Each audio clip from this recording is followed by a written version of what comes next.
Antoine Griezmann, les amis, serait donné partant du FC Barcelone dès le mercato d'été 2020. Il servirait pourquoi pas de monnaie d'échange pour attirer soit Neymar, soit Lautaro Martinez directement. On a un joueur qui est de plus en plus décrié en termes d'image, en termes de tout ce qu'il représente notamment chez les joueurs, chez les supporters évidemment.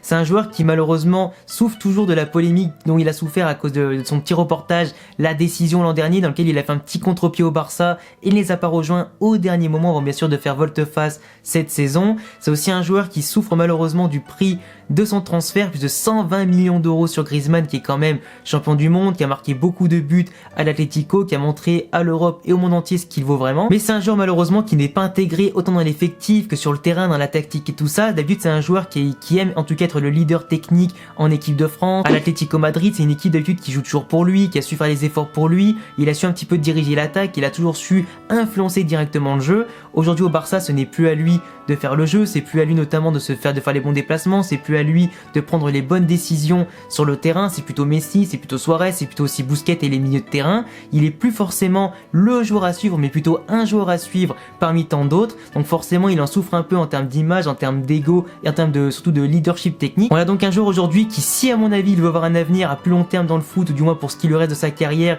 il devrait aller jouer dans d'autres clubs, dans d'autres championnats du moins, pour être le nouveau leader technique d'un nouveau projet, d'une nouvelle équipe. T'as plein d'équipes comme l'Inter Milan notamment qui va se séparer de Lautaro Martinez pour aller au Barça, donc forcément dans un échange ce serait pourquoi pas parfait. Il pourra aussi terminer sa route au PSG pour jouer aux côtés de Kylian Mbappé si Neymar s'en va dès cet été, ou inversement aux côtés de Neymar si Mbappé s'en va. Il serait davantage un leader technique puisqu'en plus Icardi sera pas conservé, Cavani aussi va s'en aller, donc il aurait toutes les cartes en main pour être le leader technique d'un Paris Saint-Germain, de l'Inter Milan par exemple, qui n'aura plus que Lukaku par lui en tant que leader d'attaque. De l'autre côté, on sait que le Bayern Munich cet été va investir massivement pour se construire une armada offensive, une armada tout court pour dominer autant l'Allemagne que retrouver le sommet en Europe. On a Manchester United forcément qui va investir beaucoup, t'as City qui vient de perdre ses places en Ligue des Champions mais qui veut quand même investir au cas où, t'as des grands clubs comme Chelsea et Arsenal qui lui conviendraient bien, enfin t'as plein de clubs en tout cas qui peuvent s'offrir Griezmann par rapport à des moyens financiers ou par rapport à leurs besoins sur le terrain. Aujourd'hui les amis, je sais pas votre avis en tout cas pour ceux qui regardent la vidéo et pour ceux qui regardent souvent le Barça, Griezmann et tout ça, on voit très clairement que autant sur le terrain qu'en dehors le mec n'est pas épanoui, il est pas aussi heureux qu'il était à l'époque à l'Atlético Madrid, il a plus les clés du jeu, il a plus sa place sur le terrain, il est ballonné entre les côtés, entre la pointe de l'attaque, il sait plus vraiment où se placer. En plus de ça, quand Suarez va revenir de blessure, il va revenir sur un côté, mais quand Lautaro Martinez va venir de l'Inter Milan, qu'il y aura aussi d'autres transferts et tout ça, sans compter le retour de blessure de Dembélé, le fait que Ansu Fati, qui est un produit made in Barça, est adoré par l'instance du Barça, le vestiaire et les supporters qui va prendre de plus en plus de poids, ça va être compliqué. On a un joueur aussi qui souffre aussi maintenant de la comparaison vite fait avec Braithwaite, qui en seulement quelques bouts de match a fait limite aussi bien que lui, voire mieux que lui. On a un joueur qui certes dans les statistiques est quand même plutôt correct, il a donné quand même pas mal de buts, il a aussi marqué pas mal de buts, mais à partir de là, c'est un joueur qui malheureusement est décrié, qui n'offre pas les garanties dont le Barça a besoin, parce que quand Suarez était blessé, on comptait vraiment sur lui pour monter la pente, et quand Messi ne marquait pas, bah même lui ne marquait pas non plus. Parce qu'à l'inverse, en général, quand t'avais Suarez et que Messi ne marquait pas, c'était Suarez qui mettait les buts. Là, on voit quand même que Griezmann n'a pas su reprendre le flambeau correctement, à part un doublé en Copa del Rey contre une division 3, mais après ils sont fait sortir par Bilbao. Du coup, au final, tu constates que Griezmann, autant dans son ego que dans l'aspect technique, physique et tout ça, c'est plus le même qu'avant, c'est plus celui qui est aussi serein qu'avant, il est plus aussi déterminé aussi qu'avant quand il joue. Tu vois qu'il manque de quelque chose pour s'imposer au Barça, pourtant il a parfaitement les qualités techniques, il a les visions de jeu, il a le football qui lui permettra en tout cas de briller au Barça. Beaucoup de spécialistes en Espagne ont dit qu'il aurait mieux fallu qu'il aille au Real Madrid par rapport à ses qualités, etc.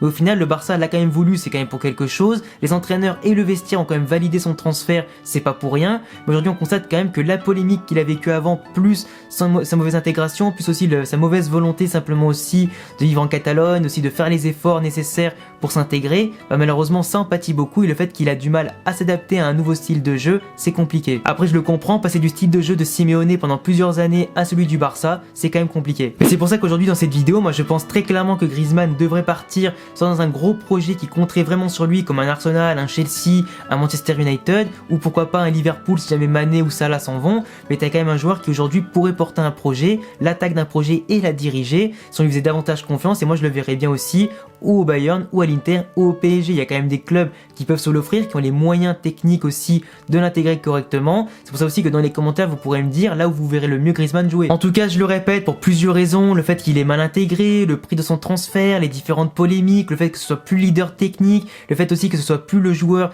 qu'il était avant au bout d'un moment, et le fait qu'il n'arrive pas à assumer bien évidemment son rôle de pointe quand Suarez n'est pas là, quand Messi n'est pas là ou n'arrive pas à marquer, toutes ces raisons-là finalement ça le pousse sur le départ, même s'il veut en tout cas rester, qu'il demande le numéro 7 pour s'imposer à long terme et qu'il souhaite en tout cas aller au bout de son contrat avec le Barça. On voit très clairement que l'affection n'est pas forcément partagée, c'est pas forcément aussi fait de part et d'autre. Donc à mon avis, il arrive un moment où le mariage entre les deux ne peut pas être possible et le divorce est inévitable. Après, Griezmann, ça reste un excellent joueur qui, comme je dis depuis le début de la vidéo, peut apporter à n'importe quelle équipe. Il a les moyens techniques, physiques et tactique de le faire, il a la vision de jeu, il a l'intelligence de jeu pour s'imposer ailleurs. C'est juste qu'au Barça, il n'y a pas tous les joueurs qui arrivent à s'imposer, à rentrer dans le moule, et forcément Griezmann en fait partie. Après, c'est que sa première saison, la saison prochaine sera beaucoup mieux. Là, il y a eu le coronavirus, etc. qui a un petit peu freiné son intégration. À voir un petit peu ce que ça va donner des fois en fin de saison ou sûrement la saison prochaine s'il reste. Mais je pense qu'à très long terme ou du moins moyen terme, il faut qu'il parte du Barça pour aller plus loin. Donc voilà les gars, c'est tout pour cette petite vidéo sur le fait que Griezmann doit quitter le FC Barcelone. J'espère qu'elle vous a plu, qu'elle vous a fait réfléchir